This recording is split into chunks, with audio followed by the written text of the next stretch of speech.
لالچی انسان کی تخلیق کا مقصد۔ Rampur Saddam Hussein.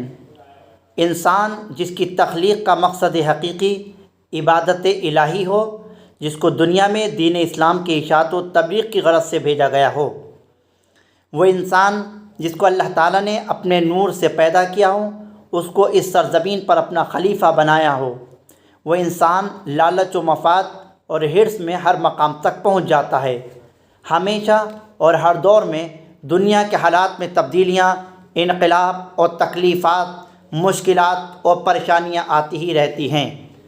پانچوں انگلیاں برابر نہیں ہو سکتیں، سب دن ایک سے نہیں ہوتے ہیں، ہر دن کی اپنی ایک الگ تاریخ ہوتی ہے۔ سیاست اور سماجیت میں کبھی بھی اور کچھ بھی ممکن ہو سکتا ہے، تالیاں اور گالیاں بھی بج سکتی ہیں۔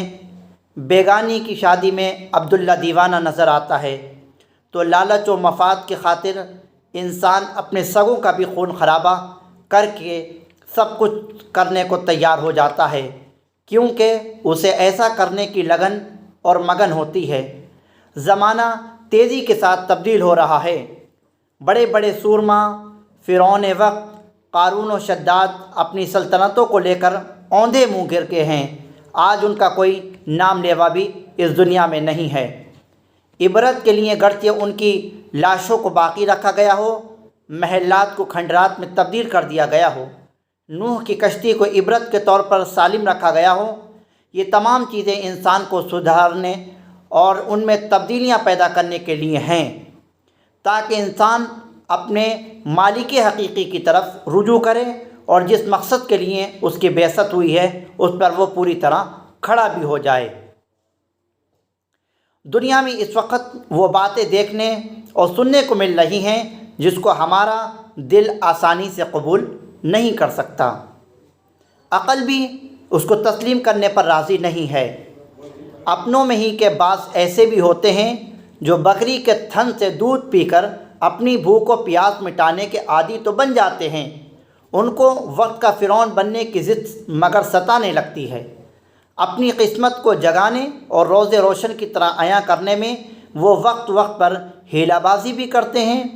ہماری قوم ڈوبی ہوئی نیا کو پال لگانے کا دعویٰ کرتی ہے، کانگریس کے ختم ہوئے وجود کو واپس لانے کا ڈھونگ رچتی ہے، بھارت سے عداوت کا شکوہ کرتی ہے، سماجوادی پارٹی کو اپنا خیرخواہ مانتی ہے، امبیڈکر کی تشکیل کردہ اصول و قوانین پر انگشت نمائی میں پہل بھی کرتی ہے۔ یہی وجہ ہے چند ٹکوں کے خاطر ایمان سے سودے بازی کرنے والے سیدنا عائشہ کی شادی کی عمر میں بھی بحث کرنے لگتے ہیں۔ کم عمر میں ہوئی شادی کی وجوہات جاننے کے لیے زبان و بیان کا استعمال شروع کر دیتے ہیں۔ یہ وہ قوم ہے جس نے خود نہ کبھی کچھ کیا ہے اور نہ کرے گی، یہ ہم دیکھتے ہوئے آ رہے ہیں۔ وہ بعض رٹو توتوں کی بولی اناپ شناپ بول کر خود کو علامہ و کلامہ کا خطاب حاصل کرنے لگی ہے، کیونکہ نہ اپنی کوئی ان کی سوچ ہے اور نہ ہی کوئی پلان و منصوبہ ہے۔ یہی وجہ ہے کہ ہر ایک ان پر مسلط ہو جاتا ہے، بھاری اثر و رسوخ دکھا کر اس کو پیچھے بھی کر دیا جاتا ہے۔ ہماری قوم کی صفت یہ ہے، اگر کوئی بھاری بھرکم ہم پر سوار ہو جائے تو وہ چچا، ورنہ جتنے کالے سب باپ کے سالوں میں شمار ہو جاتے ہیں۔ اس وقت انسان سیاسی و مذہبی دونوں میدانوں میں لالچ و حرص میں لگا ہوا ہے۔ جس سیاسی پارٹی سے اس کو ٹھیکے اور دام و درہم ملنے کی امید ہوتی ہے، وہاں سینہ چوڑا کر کے اپنے وقت کا اسراف کرنے میں طرح طرح کی ادائیں دکھاتا ہے، جبکہ مذہبی معاملات میں جہاں نفع اور کمیشن کا معاملہ آتا ہے وہاں بھی دوڑ چلانا شروع کر دیا جاتا ہے۔ آج مذہبی پیشواؤں کا عالم یہ ہے، جہاں حلوہ پوڑی وہاں وقت سے نیازمین بنے سر نیچے ہاتھوں میں تسبیح اور لبوں کو ہلاتے ہوئے جا رہے ہیں۔ جہاں 24 لاکھ کا گھر 4 لاکھ میں مل جائے، وہاں صبح شام فاتحہ خوانی رجسٹری ہونے تک بغیر ناغہ کرتے رہتے ہیں۔ جبکہ اسی طرح سیاسی لیڈروں کا بھی حال ہے، وہ اس سے مستثنیٰ نہیں ہیں۔ اگر ہم یہ سمجھ رہے ہیں کہ وہ اس سے مستثنیٰ ہیں تو ایسا نہیں ہے۔ جہاں ان کے ووٹ فیصد کا بڑھتا گراف دکھائی دیتا ہے۔ ہر مہینے اکاؤنٹ میں غریب کے 20-25 ہزار روپے، دوا، علاج، آپریشن، سال کا بالکل مفت، بوڑھی خواتین، ان کی مائیں اور دیگر لوگوں سے رشتہ داری بھی بر وقت نکل آتی ہے، جبکہ یہ رشتہ داری کسی منصب پر فائز ہونے کے فوراً بعد ختم ہو جاتی ہے۔ یہ اکثر و بیشتر دیکھا ہی نہیں جا رہا ہے، بلکہ یہ بات حقیقت میں یہی ہے۔ اب چاہیں اس پر کتنا زور بھر دیا جائے، رشوت کے چڑھاوے چڑھائے جائیں، مگر وہ سب بے اثر ثابت ہوتے ہیں۔ جس مقصد کے لیے ان کا انتخاب ہو اس پر وہ کھرے نہیں اتر سکتے، کیونکہ اگر وہ اتر جائیں گے تو پھر ان کی راجنیتی ختم ہو جائے گی۔ دنیا دیکھ رہی ہے، ایک طرف انسان للچائی بھری نظروں سے دوسروں کے مال پر یا حسین کرتا گھوم پھر رہا ہے، اور اپنے مال سے دوسروں کو کوئی دینا بھی پسند نہیں کرتا ہے، جبکہ چاہتا ہے کہ وہ تمام دنیا اس پر حکومت وہ دنیا کے اوپر حکومت کرنے لگے، یہاں تک کہ موسم، ہوا، بارش کو بھی اپنے اعتبار سے چلائے۔ جس کو چاہے وہ اس کو عطا کر دے اور جس سے چاہے وہ اس سے چھین لے، لیکن یہ تمام چیزیں قدرت نے اپنے پاس رکھی ہیں، ورنہ تو کائنات میں بگاڑ، فساد، تصادم ہوتے ہی رہیں گے۔ ہاں، جب انسان کی نیت میں پاپ ہوتا ہے تب اس کی وجہ سے وہ کامیاب بھی نہیں ہو پاتا ہے، چاہے کتنے بھی سجدے کیوں نہ کر لے، زمین میں وہ دھستا ہی چلا جاتا ہے۔ انسان اپنی تخلیق کے مقصد اور اغراض کو پوری طرح بھول چکا ہے۔ اپنے مالک کی حقیقی سے جب رشتہ اس کا کمزور ہو جاتا ہے تو آفات اس کو اپنی آغوش میں سمیٹ لیتی ہیں، مگر خاک کا یہ پتلا جس کو اللہ تعالیٰ نے قطرہ آب یعنی نطفے سے پیدا کیا ہے، پھر اپنے اندر بدلاؤ لانے کو راضی نہیں ہوتا ہے۔ وجہ صرف یہ ہے کہ اس کی نیت ہر جگہ بے معنی سے بھری ہوئی ہے، نیت میں کچھ اور مقصد میں کچھ، اور اپنی زندگی کو کسی بڑے مطلب اور مقصد کے خاطر گزارنا چاہتا ہے۔ اس کو یہ بھی معلوم ہے کہ اس کا لگایا گیا یہ چمن ایک دن ضرور اجڑ جائے گا، اس کو اسی خاک میں ملا دیا جائے گا، مگر وہ اپنی شیطان صفت حرکتوں سے باز آنے کو راضی نہیں ہے۔ اس کے باپ سیدنا آدم کا پہلا حریف عزازیل، جس کو ہم دنیا میں شیطان کے نام سے جانتے ہیں، جیسے لوگ اس کے کان میں پھونک دیتے ہیں، وہ اسی طرح گھومتا، کہنا، پھرنا، کرنا شروع کر دیتا ہے، کیونکہ شیطان نے بھی اس کے بندوں کو بہکانے کی قسم کھا رکھی ہے، جس میں وہ کامیاب ہونا چاہتا ہے۔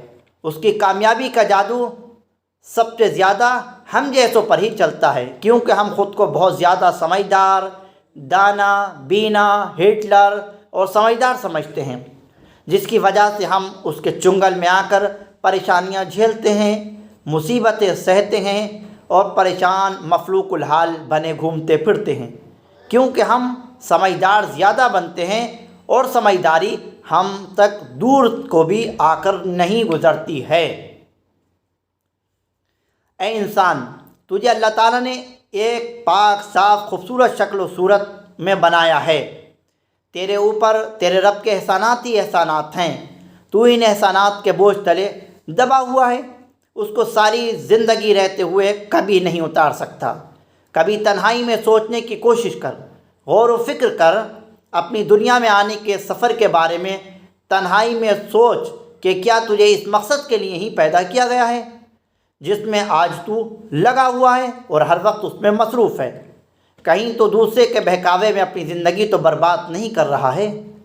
یہ ایک سوال ہے۔ کہیں تو کسی لالچ میں آ کر اپنی آخرت کو خراب تو نہیں کر رہا ہے؟ نہیں سوچا کبھی اس بارے میں؟ جب جب تیرے اوپر تکلیف آتی ہے اور چہار جانب سے تجھے آزمائشوں میں گھیر لیا جاتا ہے، تب تجھے ایسے میں مالک یاد آتا ہے؟ پہلے کیوں نہیں آتا ہے؟ بڑے شرم کی بات ہے، اے انسان، تو اپنے اوپر ظالم حکمرانوں کو مسلط کر رہا ہے، کیونکہ کمی تجھی میں ہے۔ تو نے اپنے ماضی کے اسلاف کے کارناموں کو بھلا دیا، تب آج تجھے چین، سکون، عیش و عشرت چھین لیا گیا ہے۔ کیا تجھے انبیاء کرام کے حالات و واقعات یاد نہیں ہیں، جو ہر مقام پر کمزور پڑ کر دوسروں کی دریاں بچھانے اور خود کو تیز پات کے طور پر استعمال کرنے میں لگا ہوا ہے۔ کیا تو اپنے بارے میں سب کچھ بھول گیا؟ انسانیت بہت عظیم نعمت ہے۔ اگر ہم انسان ہیں تو ہمیں انسانیت کا دامن ہرگز نہیں چھوڑنا چاہیے۔ حالات بدلتے رہتے ہیں، ایسا نہیں ہے کہ موسم یکساں رہے۔ آندھی، طوفان، دھول، غبار، گرد سب آتی رہتی ہے۔ ٹرین ایک مرحلے پر پہنچ کر بھی رک جاتی ہے، بیچ میں بھی بہت سے نشیب و فراز سے گزرنا پڑتا ہے۔ ایک چیونٹی پورے نظام کو درہم برہم کر دیتی ہے۔ ہاتھی کی موت کے لیے ایک چیونٹی کافی ہوتی ہے، مگر اس کا ایک اپنا مقام و مرتبہ ہوتا ہے، اس کی ایک اپنی شناخت ہوتی ہے، اس کی اپنی ایک طاقت ہوتی ہے، وہ اپنی طاقت کا احساس کرا سکتی ہے۔ وہ معمولی دانے پانی کے لیے کسی کے محتاج نہیں ہوتی ہے اور نہ کسی کی محتاج رہتی ہے۔ وہ سردی اور برسات کی آمد سے قبل اپنا بندوبست کر لیتی ہے۔ حالات سے مقابلہ کرنے کی اس میں جرأت ہوتی ہے، طاقت ہوتی ہے۔ انسان کو اس سے سبق سیکھنا چاہیے۔ وہ اپنی طاقت کا لوہا منوانا جانتی ہے اور منوا کر بھی دکھا دیتی ہے۔ کیا انسان اس چوٹی سے گیا گزرا ہو چکا ہے؟ محاسبہ کرنے کی ضرورت ہے اور ابھی سدھرنے کا وقت ہے۔ اس وقت کو برباد مت کیجیے۔ انسان کو جس مقصد کے لیے پیدا کیا گیا ہے وہ اپنے مقصد کے اندر پوری طرح کامیاب ہو کر اس دنیا سے جائے تو یہ سب سے بہترین زندگی کہلائی جائے گی۔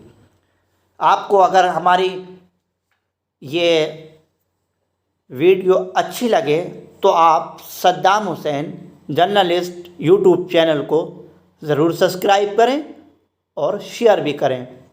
شکریہ۔